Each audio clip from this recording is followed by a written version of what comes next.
Hello and welcome to Palace Confidential. I'm Jo Elvin and joining me this week is the Daily Mail's royal editor Rebecca English, the Mail on Sunday's royal correspondent Natasha Livingston and the Daily Mail's diary editor Richard Eden. Welcome to you all. Now, we were hit with a double blow yesterday as spokesman for the King and the Princess of Wales announced that they would both have to undergo hospital treatment, meaning that they would have to take time out of royal duties. Rebecca, I'm going to start with you. You always know everything. Let's start with the King. And what have we been told and why have we been told what we've been told? This is extraordinary. It is extraordinary, and I think that cannot be overstated, actually. What we do know is I got a message from the Palace yesterday along with some of the other royal correspondents saying, no, it's a busy day for you because obviously, and we'll go on to discuss this, we'd only learned about an hour before about the Princess of Wales, but we need to tell you this. And they were very open and said that the King had been diagnosed with this enlarged prostate and was going to have to undergo surgery next week. They're stressing that it's benign, there's nothing to worry about. But obviously they made the point straight away that we normally wouldn't share this level of detail with you. But the King personally feels this is really important because it is such a prevalent problem for men, especially over there at 50s. I think in his age group, it's 80% of the population in the UK will experience this problem, and it's very treatable as long as you actually diagnose it and go and get it checked, and that's what he wanted to encourage people to do. Indeed. Now, Richard, it is unusual to get this level of detail about royal health concerns. Is this a whole new era, or is this? What do you think? Gosh, I was really surprised when I read that because we've become used to, you might remember in the final years of Prince Philip's life and then in Queen Elizabeth's life, they were often very enigmatic with their statements. You would say the Queen suffering from periodic mobility issues, or they might say that Prince Philip's in hospital with an infection, something like that. And it would turn out, he would be dying and that they would give very little detail. So to give this kind of full detail that they've given is very interesting. And I should say it follows other developments, such as I do think Sarah, Duchess of York, that when she had her breast cancer operation, not only did she give a lot of detail, but she felt, you know what, I'm going to use this as an opportunity to try to do something to help, to encourage other women. It's not something to be ashamed of.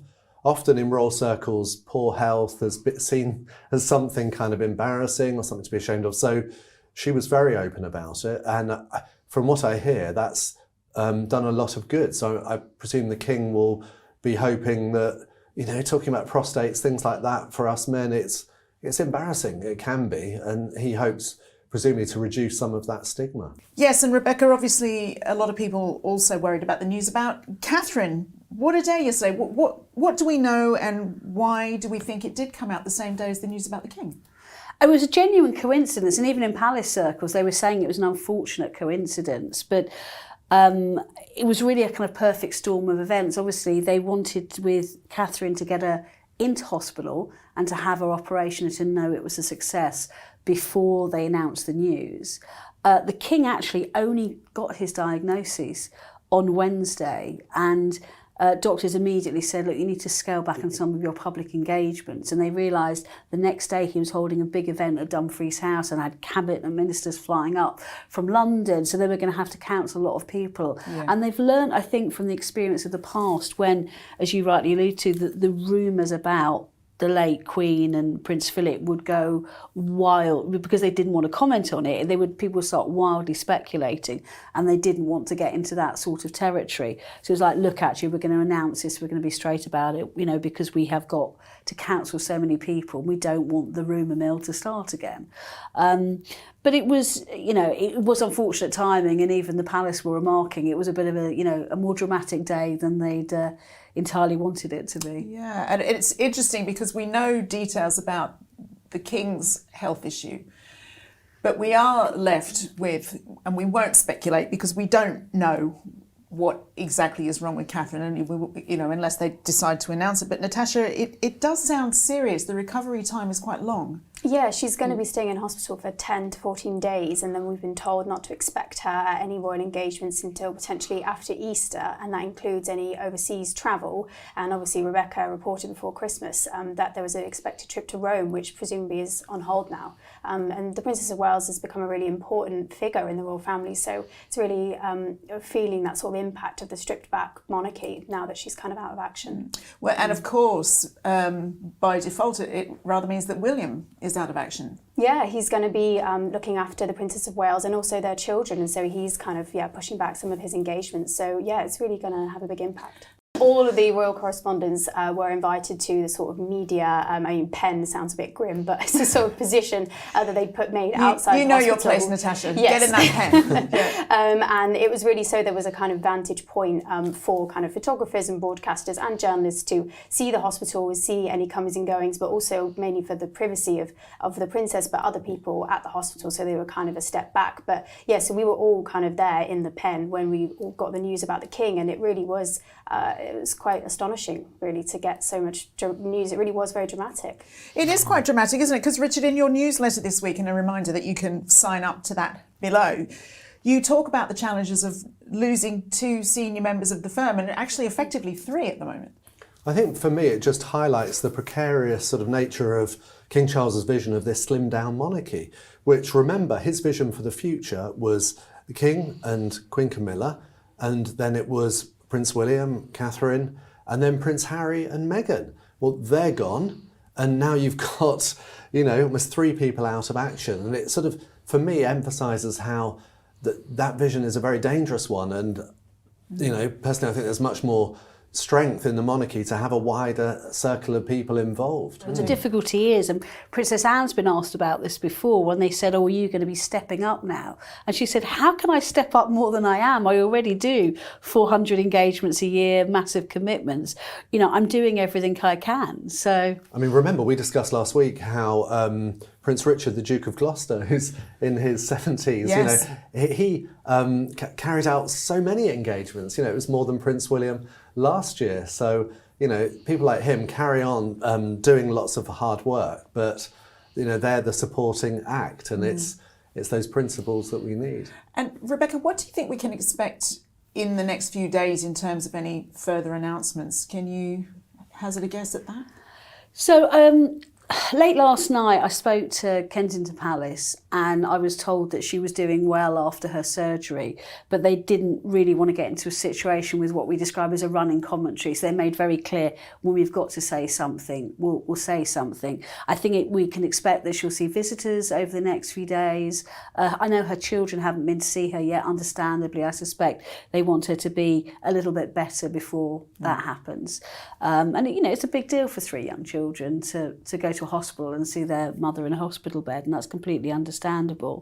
As for the King, I touched base with Buckingham Palace this morning, and very much again they feel like he'd made the point, because I said, look, has he been keeping in tabs on the positive impact of this? And he's not that egotistical. He's like, I want to make the point, I want to encourage people, and then hopefully things will take its course, and the charities certainly seem very pleased. So, I think we'll probably get an update in the next 48 hours, but I'm not expecting kind of regular daily, or even hourly updates on either of their situations. Well, it goes without saying, really, that we all wish them both a speedy recovery here at Palace. We wouldn't be here without them, so we love them. But now, moving on, Daily Mail columnist and royal biographer Robert Hardman has written a new book on King Charles with some fascinating insight into the monarch, the family, and the last tumultuous 12 months. We have 3 clips of him in the show today, and here's the first, where he's talking about how the King has risen to the role and his relationship to his eldest son, William, Prince of Wales. What I found was a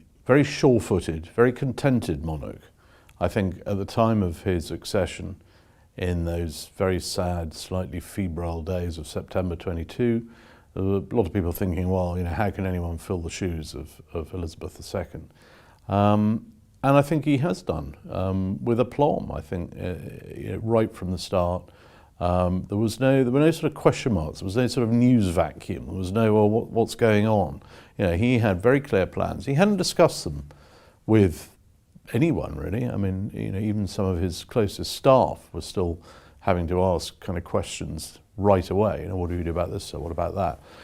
because I think he felt it would have been entirely inappropriate to be talking about this stuff while his mother was alive, so he simply didn't. But I didn't mean he hadn't thought about it. And all the way through that period, he's in this extraordinary position of, he's lost his mother. I mean, normally if most of us lose a parent or a loved one, we get given time off. It's sort of, well, you take a few days off work, go and sort yourself out, we'll leave you in peace, so sorry. You're king, and you're going through that process, but everyone's expecting you to grieve on their behalf. I mean, when he was going into the crowds on day 2, there were people who wanted him to hug them because they were so upset. And you're thinking, well, he's lost his mother and he's having to console them. But that's how it goes. That's the unique thing about leading the nation. That's what you have to do. And he as I say, hit the ground running. And all those sort of speeches, all the various decisions that had to be made, I mean, that struck me as interesting. Another very interesting aspect, which I hope comes through in the book, is I think it nails this lie that you see in shows like The Crown, which sort of depict him as being an impatient middle-aged prince desperate to get his hands on the levers of power and have his turn on the throne. Absolutely not. He did not want this to happen a moment before it did. He was very stoical about it. When it comes, that's it.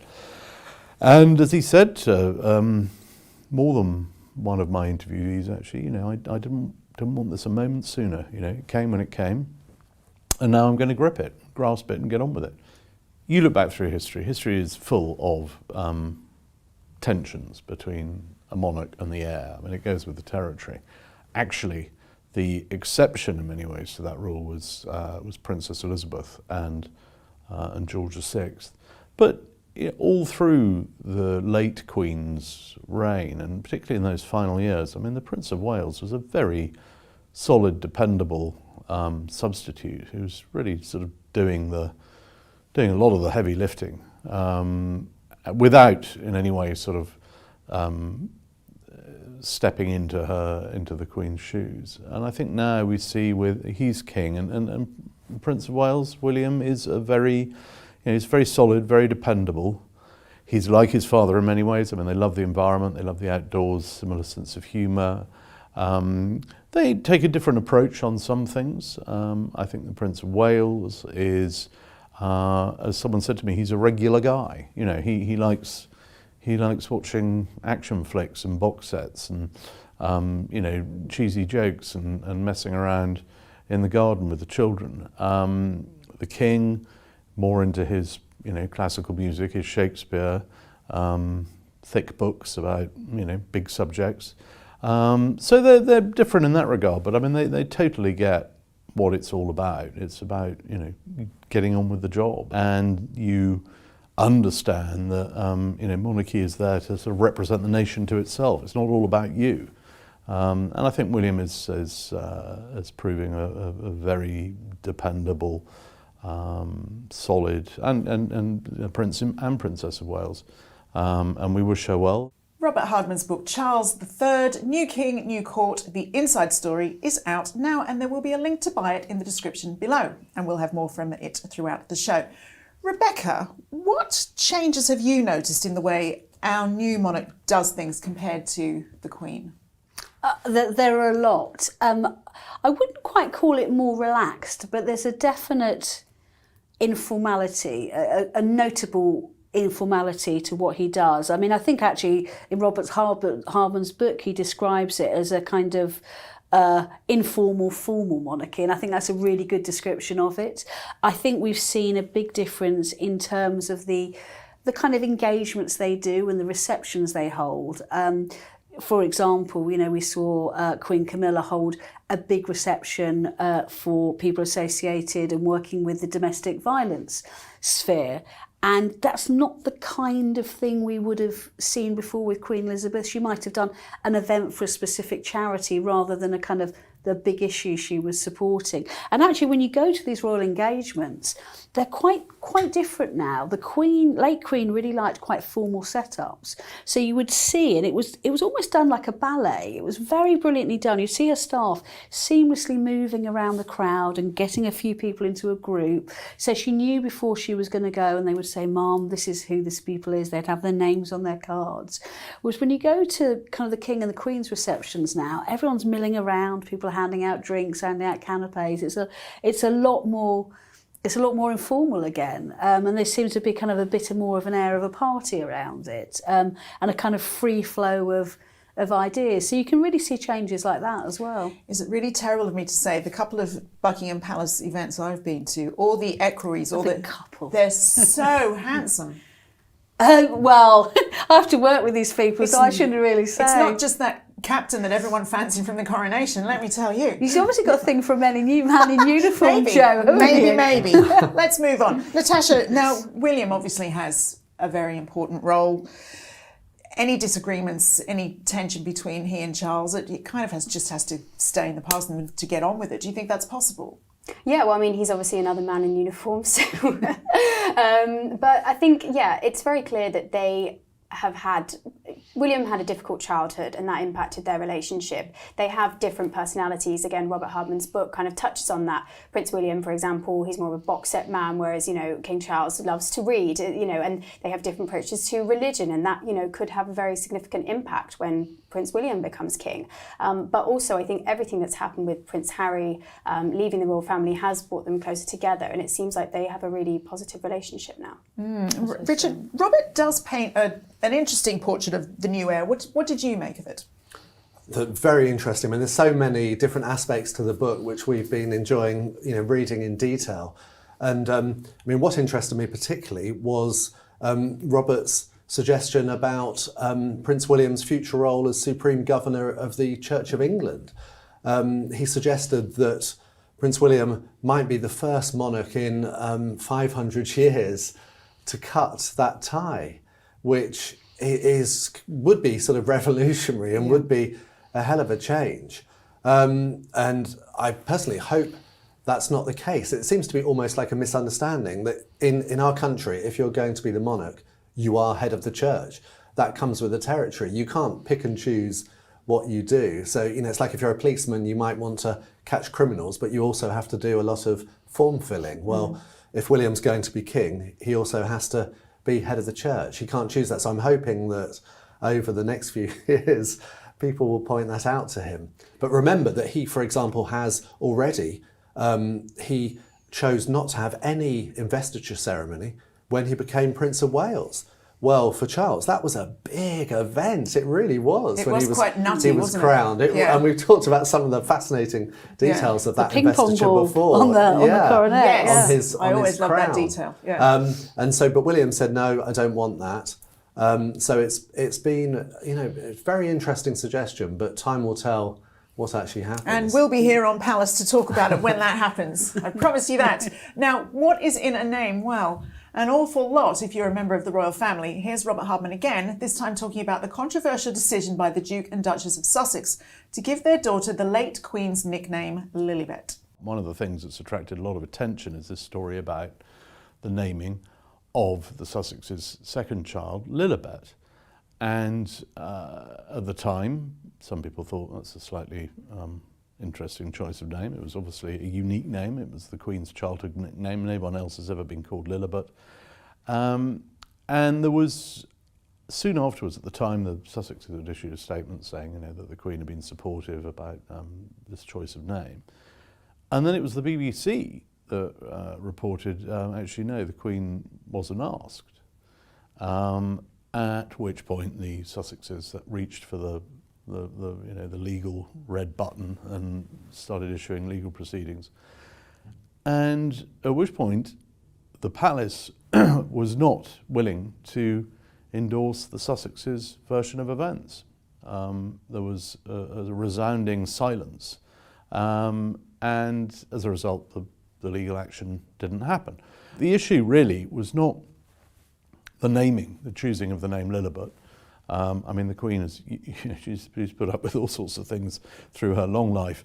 That wasn't, for her, that was not the thing that caused the reaction inside the palace. What you can't ever do is you can't put words in the mouth of the Queen. You can't say, she said this, she did that, if she didn't.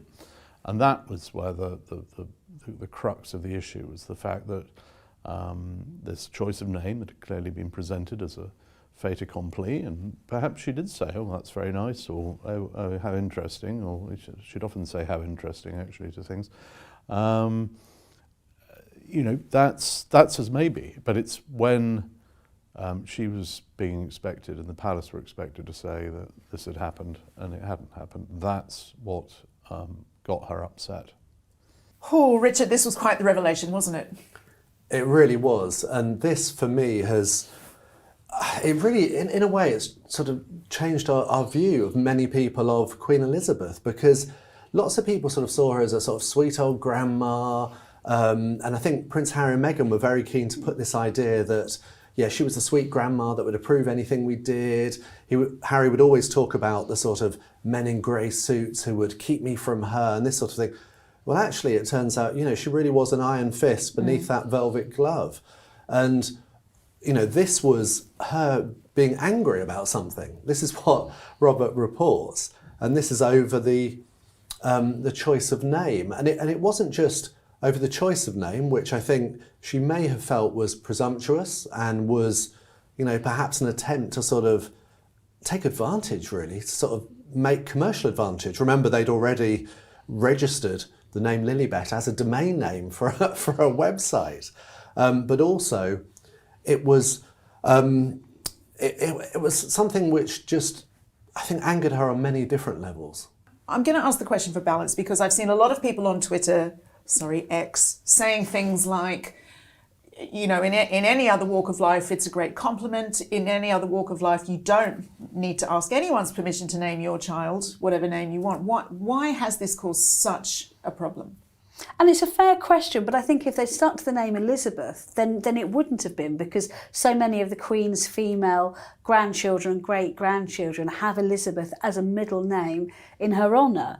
But Lilibet was a really personal, affectionate nickname given to her by her parents. It was used by her grandfather, her husband, and really her closest friends and relatives. So to have this something so personal adopted by somebody else, it just feels a little uncomfortable, and I know she was uncomfortable about it. And following your front page story about the Queen's fury over this whole instance, you had a fascinating follow-up as well, didn't you? What can you tell us? Yeah, because I think as Richard has kind of highlighted, it's important to stress that it was, Robert's book focuses on her anger about how it was all done. And he's made the point very clearly, you know, the Queen is a woman who didn't like words put in her mouth. And when they called and said, you know, we're going to do this, and then started sabre rattling using their very aggressive firm of lawyers to threaten people, to say, no, your version of events is not true, our version of events is true, we wouldn't have used it unless the Queen had been supportive. That really angered her. You don't do that to her. What I was told was also that she was uncomfortable about the use of the name as well. It wasn't that she was angry per se. Angry's never been a word that's been used to me, but she felt kind of boxed into a corner. Things were so difficult with Harry and Meghan. You know, when Harry rings up excitedly saying, we want to call our daughter Lilibet and tribute it to her, she didn't really feel that she could say no. You know, she was a polite woman and also didn't want to exacerbate the situation. But she said to a senior aide, as I was told, that, look, I don't own the palaces, I don't own the paintings. The one thing I have is my name, and now someone's taken that. It's important to stress, I think the reason why she said that was because actually she doesn't own the palaces and the paintings, because she's basically a conservator for them for future generations and for the nation. Yeah. So they'd taken something very personal to her. You know, it's important to stress, I don't say she was angry about that, but she was frustrated, I think. And frustrated she'd been boxed into that corner. I think we should remember the context of it as well. Well, you know, this was a couple with Harry and Meghan who had already been attacking the royal family in the most personal way in the Oprah Winfrey interview. So on the one hand, they're attacking. Then on the other hand, oh, here's a lovely tribute to my grandma. Well, you can imagine her feeling, this feels manipulative. You know, I can imagine it just made her feel a bit uncomfortable. Has anybody heard from the Sussexes in the wake of all the revelations? No, there hasn't been anything yet, although there have been some suggestions from the regular cheerleaders like Omid Scobie, sort of, oh, it's all nonsense, you know, the Queen Elizabeth approved the name. You know, obviously Queen Elizabeth isn't here anymore to give us her version. Well, I did approach Archewell, as you have to as a journalist, to say, look, would you like to say anything? And there's been a deafening silence. The only thing I've seen is a report in a US magazine from a source close to the Sussexes saying they're really bemused this has come out now. We would have done it unless we'd had the support of the Queen. We feel this is part of an ongoing smear campaign against us. But I genuinely don't know how much credence to give that. Well, to that. Interesting as well. Sourcing. Sorry to interrupt. Interesting as well. Natasha, there's also been reports that these revelations have actually been well received by the palace. Yeah, it's been reported that some palace insiders were kind of relieved that this version of events has come out. Obviously, Prince Harry has very much given his version of events in, you know, with the Oprah interview and with his book Spare. And the Sun's kind of legendary royal photographer Arthur Edwards even went further to say, you know, this is kind of a version of revenge served cold from some courtiers, which again, you know, I'm not sure about that. But yeah, I think if there was a feeling that this version of events was inaccurate, then yes, they're happy that the record has been corrected. I think, sorry Joe, I was going to say, I think people do feel they were very protective of the Queen when she was alive and very protective of her memory now that she's no longer with us. And, you know, even when she was alive, they felt she couldn't really speak for herself sometimes. Yeah. I don't think anyone wants to ignite, you know, another row with the Sussexes, but you're right, I think there are other people who've had a quiet smile of satisfaction that maybe now people know that there is a very different version of events. Really, it's just not very hard to do, is it, to ignite a row with the Sussexes? No. Well, there was something so patronising though about all that talk we heard over and over from Prince Harry about, oh, you know, my grandmother being kept apart, you know, she can't see me, she's not allowed to do this, when, you know, this was a woman who had all her mental faculties there. I mean, my goodness, she met the new Prime Minister, Liz Truss, who said that she had, you know, a 20-minute meeting with her and she was fully engaged. Wasn't that the day before her death? A couple of days before her death. And insisted on, and this is in Robert's book again, despite the pain she was in, standing That's right. to greet both her outgoing Prime Minister and her incoming Prime Minister. And I think it just shows that woman's strength of character, her dignity, her devotion to duty. A sense of responsibility. And perhaps the most telling detail is that none of that Lilibet row features in Prince Harry's memoirs Spare. And I suspect that's because, you know, it's too awkward to get into the grisly details. Well, I'm sure you will have a lot to say on this subject this week, our dear viewers, but let's have some of your comments about last week's show now. Deborah Wolfeld was one of a number of you unhappy that Prince Harry was to be given an award as a legend of aviation. A legend. She writes, I just sent Living Legends of Aviation an email about their award selection process. I find it disturbing that Prince Harry will be listed with astronauts and other real contributors to aerospace aviation. I also like to comment that has been had me chuckling ever since. Somebody saying, anybody else imagine Harry running around the room with his arms out making engine noises? I'm sorry, I don't have your name to hand, but hats off. Chef's kiss for that one.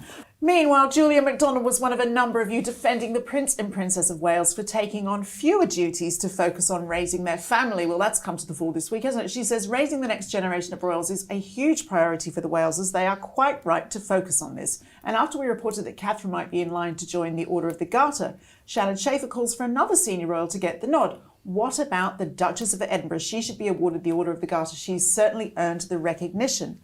And writing after last week's show, Judy Taylor says, Princess Anne is my hero. What a remarkable person. Well, you're in luck, Judy, because we've got a lot more about Anne, including some of her best looks coming up later in the show. Thank you so much for your comments. Please do keep them coming in. We read them all, even the nasty ones. And I like that comment about the Duchess of Edinburgh, because I'd agree with that. I think they might. We had a crystal ball. We think that probably might happen at some stage. I'd like to think so. Now, we missed you last week, Rebecca, because you were in the north of England with William, the Prince of Wales. What was going on? Yeah, so it was his first engagement of the year, and obviously, given the sad news this week, might be his last engagement for a little bit. But he went up to Leeds because he was presenting CBEs to two amazing motor neurone campaigners, Rob Burrow, who is a former professional rugby league player who sadly got this incurable degenerative disease, and his best friend Kevin Sinfield, who has helped raise millions of pounds for charity through endurance efforts. And so they've been awarded CBEs in the New Year's honours. Rob's health is sadly failing, he's unable to talk and is now confined to a wheelchair. So the mountain came to Mohammed, and William decided to bring their CBEs to them and present them. And it was a really moving occasion. And William was so brilliant, because obviously Rob can only converse by not tapping out. He actually uses his eyes to kind of blink out messages on a computer screen. So he'd prepared some answers, but he can really emote with his eyes as well, and William really connected with him, and you could see how moved William was to be able to do it. It was a really special event. What's it like to be part of that? Must have just been so emotional.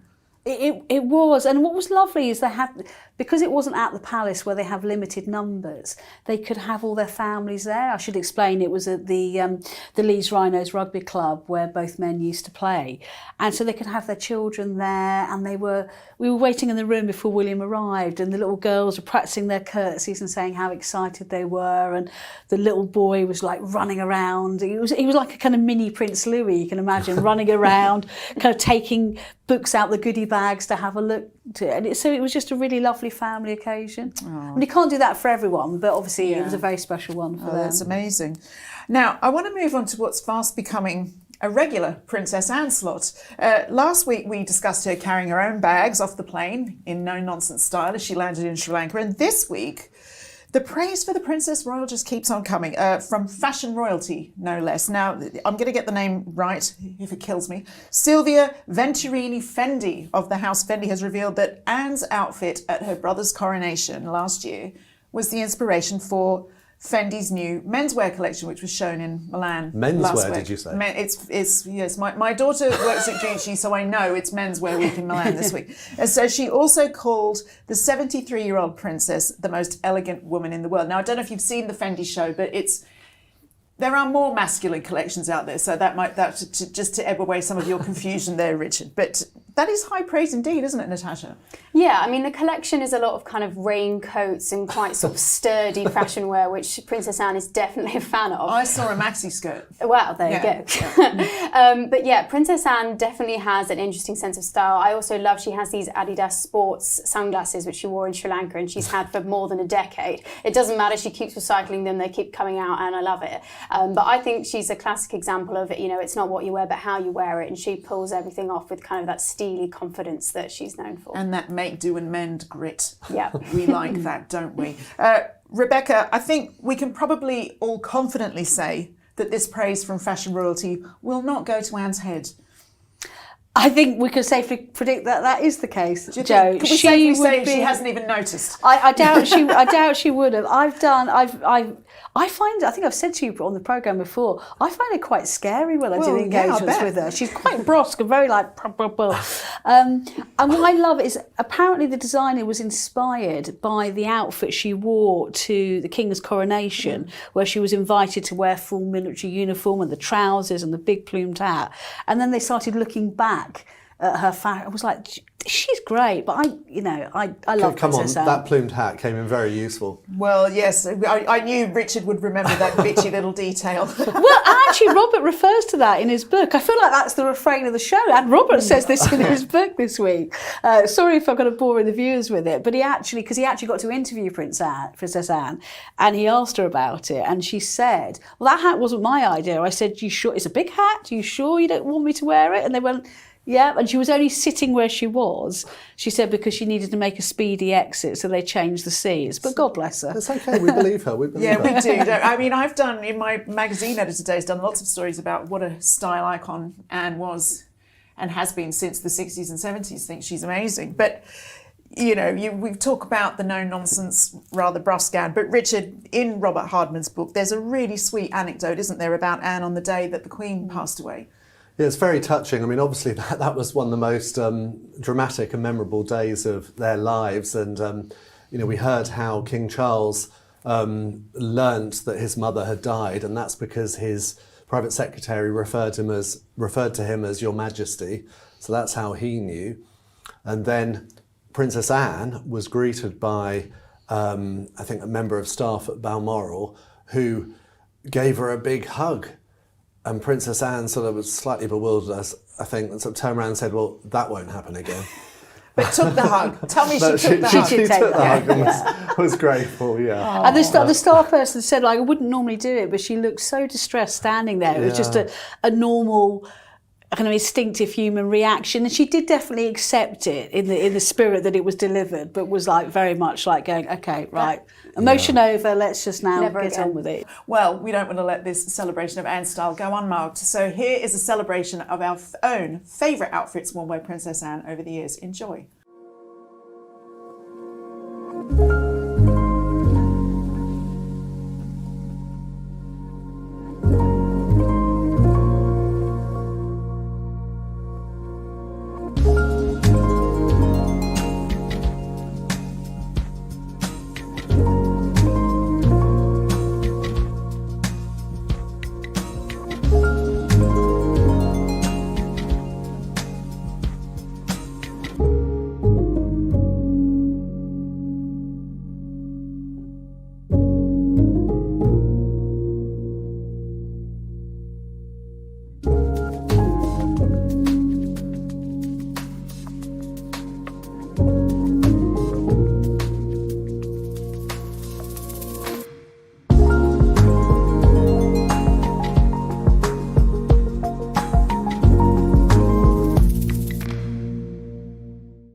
Now, I wouldn't be surprised if that montage influenced the collections of a few more designers. Let's return briefly now to Robert Hardman, who tells us the rather moving details that he learnt about the day that the world said goodbye to Queen Elizabeth II. What really struck me, and I hope this comes through in my book, is the suddenness of the Queen's passing. Yes, we knew she'd had mobility issues for some time, but I think we were all greatly buoyed by that famous picture of her on the day she'd appointed Liz Truss as Prime Minister, and you saw her there with that sort of glint in her eye. And it was sort of, you know, for her, that's what I'm about. You could see her thinking, you know, I'm here, constitutional monarch, my number one duty is to ensure the smooth government of the country, and Britain didn't have a Prime Minister effectively over the summer.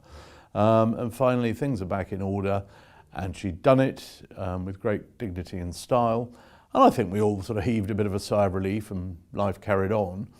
And then it was the following day, the following evening, that suddenly the Queen wasn't feeling well enough to do her Privy Council meeting, even though it was just going to be done down an audio link. And people started thinking, well, hang on, that's not good. And then the next morning, the Prince of Wales flew up to Balmoral, and clearly she'd taken a turn for the worse. Everybody knew that. But still at that point, I think people thought, you know, there's no great rush. I mean, obviously everybody should start making their way up here.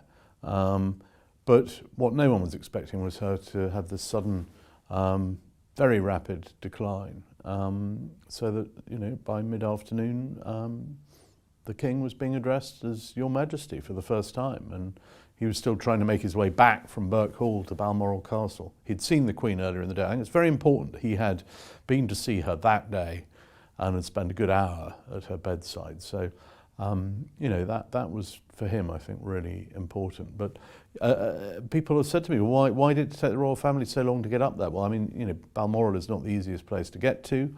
They'd all started making tracks that day, but events just overtook them, and then we hear this fascinating, very moving story of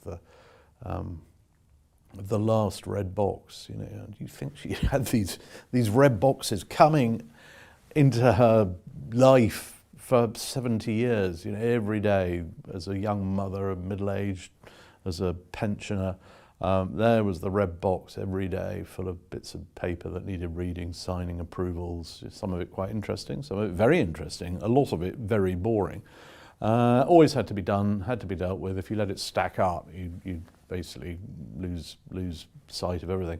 And there was the last red box, and it was handed over to her private secretary, who opened it, and inside was a letter to her private secretary, Sir Edward Young, a letter to the Prince of Wales, now King, obviously, and the last document that she'd handled, and it was the list of nominations for the Order of Merit, which was a very distinguished order of very eminent people for exceptional meritorious service. She took it very seriously. It wasn't like the honours system, which is something for the government. It's very much a monarch honour. And she circled and underlined her nominations, and that was the last document she ever held. And as I write in the book, you know, I mean, here's someone, we all know how hard she worked, her sense of duty, but, you know, even on her deathbed, she had work to do, and she did it. Moving stuff, all right. A reminder that Robert Hardman's book, Charles III, New King, New Court, The Inside Story, is out now, and there will be a link to buy it in the description below. We'll post more of that interview with Robert on the channel on Monday, so look out for that. My thanks to him, Rebecca, Natasha and Richard, and to you always for watching. We'll see you next week. Bye-bye.